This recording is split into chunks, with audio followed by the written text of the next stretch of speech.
Bom dia a todos e a todas. Estamos ao vivo no canal Falando em Português neste 20 de fevereiro de 2026, 5 horas e 47 minutos, né? Comentem, compartilhe, se gostar da joinha, se não gostar da joinha, se for do seu interesse, faz sua inscrição aqui no canal Falando em Português. E vamos começar com algumas notícias internacionais. A primeira reunião do Conselho de Paz de Trump. Trump só fala em guerra e constrói um Conselho de Paz. O presidente dos Estados Unidos, Donald Trump, reúne seus aliados nesta quinta-feira 19 para inaugurar o Conselho de Paz. Sua nova instituição centrada nos avanços na faixa de Gaza, mas cujas ambições vão muito além. Quase 20 líderes mundiais, entre eles o argentino Javier Milei, estarão em Washington para o lançamento desta instituição que poderá concorrer com as Nações Unidas. A ausência de dirigentes europeus que tradicionalmente aderem às iniciativas dos Estados Unidos chamam a atenção. O presidente Luiz Inácio Lula da Silva não confirmou nem rejeitou o convite, mas disse que o Conselho de Paz deveria se limitar a Gaza e prever um assento para a Palestina. O Conselho de Paz foi formado depois que o governo Trump, em colaboração com o Catar e Egito, negociou em outubro um cessar-fogo para pôr fim a 2 anos de guerra devastadora em Gaza. O Washington afirma que o plano entrou agora em sua segunda fase, centrada no desarmamento do Hamas, o grupo armado palestino cujo ataque de 7 de outubro de 2023 contra Israel desencadeou uma ofensiva em grande escala. O Ministério da Saúde de Gaza, que opera sob a autoridade do Hamas, reportou que pelo menos 601 pessoas foram mortas pelas forças israelenses desde o início da trégua. Por sua vez, Israel acusa o movimento armado de ter matado pelo menos um soldado. Né? Então, esse é o Conselho de Paz. Eu acho que eu vejo mais como um conselho de capachos do Donald Trump, né? Quem está lá, o capacho maior, Javier Milei, o chefe dos capachos, né? Vamos ver no que vai daí essa concorrência do Conselho de Paz de Donald Trump com a falida ONU, a realidade é essa, né? E a política no Peru continua maravilhosa, né? O presidente interino do Peru é criticado por declarações sexuais sobre menores. A Organização Feminista e de Direitos Humanos no Peru expressaram preocupação nesta quinta-feira 19 com a eleição de José Maria Balcázar como presidente interino, citando suas declarações controversas no passado sobre relações sexuais com menores de idade. O esquerdista Balcázar foi eleito na quarta-feira como chefe do Congresso peruano e, de acordo com as leis locais, assumiu automaticamente a presidência interina do país, um dia após seu antecessor José Geri ter sofrido impeachment em meio a acusações de corrupção. O advogado e ex-juiz de 83 anos tornou-se o 8º chefe de Estado do país desde 2016. Ele governará o Peru até a posse do próximo presidente no final de julho, após as eleições presidenciais de abril. A nomeação de uma autoridade com um histórico público controverso e declarações que justificam a violência sexual contra meninas e adolescentes gera legítima preocupação cidadã, afirmou a Coordenadoria Nacional de Direitos Humanos em uma nota na rede X. O cara nem bem assumiu, já está prestes com possibilidades de cair, né? Essa é a política do Peru, né? 10 anos, 8 presidentes da República. Não tem país que se sustente dessa forma, né? E nos Estados Unidos ainda, né? O Departamento de Justiça reabre investigação sobre rancho de Jeffrey Epstein, no estado do Novo México. O Procurador-Geral do Novo México determinou nesta quinta-feira 19 a reabertura da investigação criminal do estado sobre supostos crimes ocorridos em um rancho que pertencia ao falecido agressor sexual Jeffrey Epstein. A decisão foi tomada com base em novas informações tornadas públicas pelo Departamento de Justiça dos Estados Unidos. Em 30 de janeiro foram divulgados milhões de arquivos relacionados a Epstein, A nova publicação lança luz adicional sobre as atividades criminosas do financista do Novo México ao longo de 3 décadas. Né? Onde é que eles vão chegar? Será se vão chegar no Donald Trump? E essa nova investigação vai chegar no Donald Trump? Vamos aguardar aí, ver no que vai dar. Né? Enquanto isso, Donald Trump brinca de ser rei do mundo. Né? Greve geral na Argentina. A Argentina em greve geral contra a reforma trabalhista de Milei. A greve geral desta quinta-feira, 19, contra a reforma trabalhista promovida pelo presidente argentino Javier Milei, teve uma adesão muito significativa, segundo fontes sindicais, enquanto avança o debate no Congresso, onde foram registrados confrontos entre manifestantes e a polícia.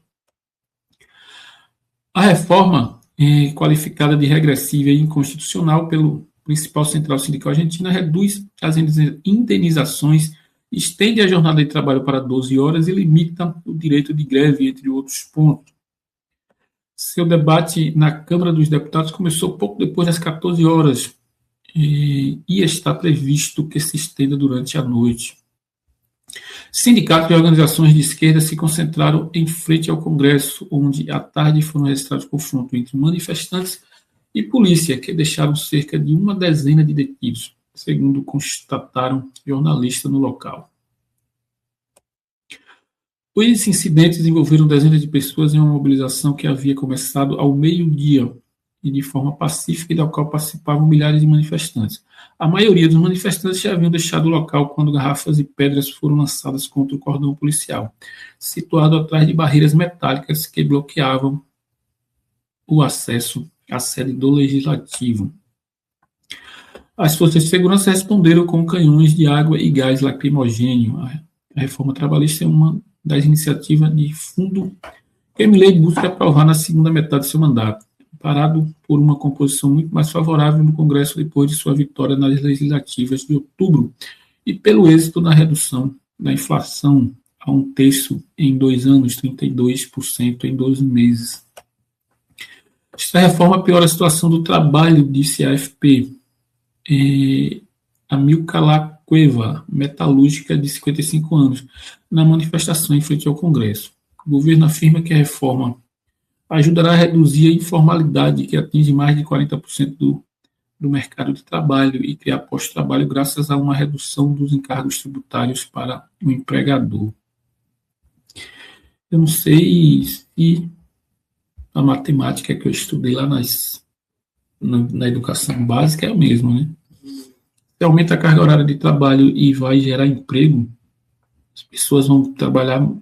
O cara que trabalhava, você precisava de 3 para trabalhar 24 horas, 8 por dia, e agora você vai precisar de 2, porque cada um vai trabalhar 12. Como é que isso vai gerar emprego? Eu queria entender essa matemática aí da extrema-direita, né?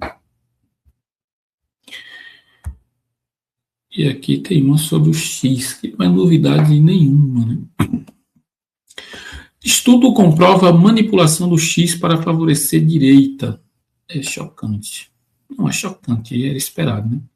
Estudo científico na maior revista científica do mundo, a Nature, revela como a rede social X manipula os usuários ao induzi-los à direita política. É o que expõe o estudo The Political Effect. Os efeitos políticos do algoritmo de alimentação de X, publicado nesta quarta-feira, 18, pela revista científica Nature. O estudo mostra o impacto da engenharia de distribuição da rede em 4.965 usuários ativos nos Estados Unidos durante o ano de 2023. A pesquisa mostra material inédito sobre o viés embutido na plataforma de Elon Musk. Os cientistas separaram os usuários de forma aleatória e os expuseram a algoritmos. E também ao feed das pessoas seguidas por 7 semanas. A conclusão demonstra que o código da plataforma não é imparcial, moldando ativamente as opiniões a respeito da ideologia. O grupo exposto ao algoritmo do X teve um aumento de 4,7 pontos percentuais na priorização de pautas relacionadas à direita dos Estados Unidos, como inflação, imigração e criminalidade.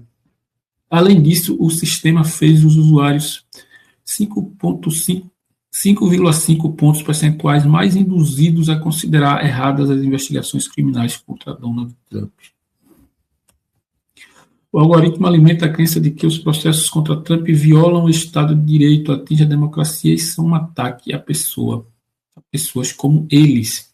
Foi chocante ver como algoritmos promovem declarações simplistas e frequentemente polarizadas de ativistas políticos em vez de jornalistas de alta qualidade, disse o pesquisador Roland Roder, um dos autores da pesquisa. Isso sugere que opiniões sobre questões atuais podem ser mais maleáveis e mudar mais rapidamente do que identidades políticas profundas, que podem exigir muito mais tempo para mudar do que um experimento com duração de várias semanas, diz o texto do artigo. Os cientistas alertam que quem controla o algoritmo escolhe não apenas a ordem das postagens, mas o próprio ambiente político digital, que não é na verdade, nenhuma novidade, né? É porque todo mundo vê, mas que bom que tem uma pesquisa científica demonstrando essa situação, né? Vamos para as nossas notícias do Brasil. Procuradoria-Geral da República é contra pedido de general para receber visita íntima na prisão. Justiça proíbe que visitas desse tipo ocorram em instalações militares. O Procurador-Geral da República, Paulo Gonet, enviou nesta quinta-feira 19 ao Supremo Tribunal Federal parecer contra o pedido do general Mário Fernandes, condenado no processo da trama golpista, para receber visita íntima na prisão. A manifestação da Procuradoria foi solicitada pelo ministro Alexandre de Moraes, relator do caso, após o Exército informar que o general preenche os requisitos legais para receber o benefício, mas uma regra da Justiça Militar proíbe que visitas desse tipo ocorram nas instalações das Forças Armadas. Segundo Gonet, há um impedimento administrativo que impede o general de receber o benefício, como pontuado pelo Comando Militar do Planalto, no ofício número 76 CMP. Apesar de haver infraestrutura apta para o exercício do direito à visita íntima, há evidente óbice administrativo, o que impede o atendimento ao pleito do réu, disse o procurador. A decisão final sobre a questão será de Alexandre de Moraes. O general Mário Fernandes está preso no Comando Militar do Planalto, em Brasília. Ele foi condenado a 26 anos e 6 meses de prisão na ação penal do núcleo 2 da trama golpista, ocorrida durante o governo de Jair Bolsonaro. Então está aí o general Fernandes, que recebeu visita íntima, mas questões administrativas não permitem visita íntima, né? Provavelmente ele, enquanto general, é um dos que foi a favor disso, né? Porque para essas pessoas, generais, coronéis, quem vai preso é praça, né? Praça que é preso, para que praça vai receber visita íntima, né? E agora ele está sofrendo na pele, né? Comenta, compartilha, da joinha. Se for do seu interesse, inscreva-se no canal Falando em Português.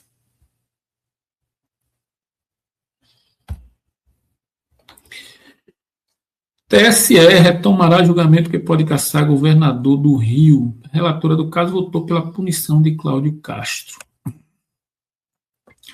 Tribunal Superior Eleitoral marcou para o dia 10 de março a retomada do julgamento do processo que pede a cassação do mandato do governador do Rio de Janeiro, Cláudio Castro, por abuso de poder político e econômico na campanha à reeleição em 22. Em novembro do ano passado, a ministra Maria Isabel Galotti, relatora do caso, votou pela cassação do governador. Mas a análise do caso foi suspensa por um pedido de vista do ministro Antônio Carlos Ferreira, que será o próximo a votar. O Ministério Público Eleitoral e a coligação do ex-deputado Marcelo Freixo pretendem reverter a decisão do Tribunal Regional Eleitoral do Rio de Janeiro, que em maio de 24 absolveu Castro e outros acusados no processo que trata de supostas contratações irregulares na Fundação Centro Estadual de Estatística e Pesquisa e Formação de Servidores Públicos do Rio de Janeiro.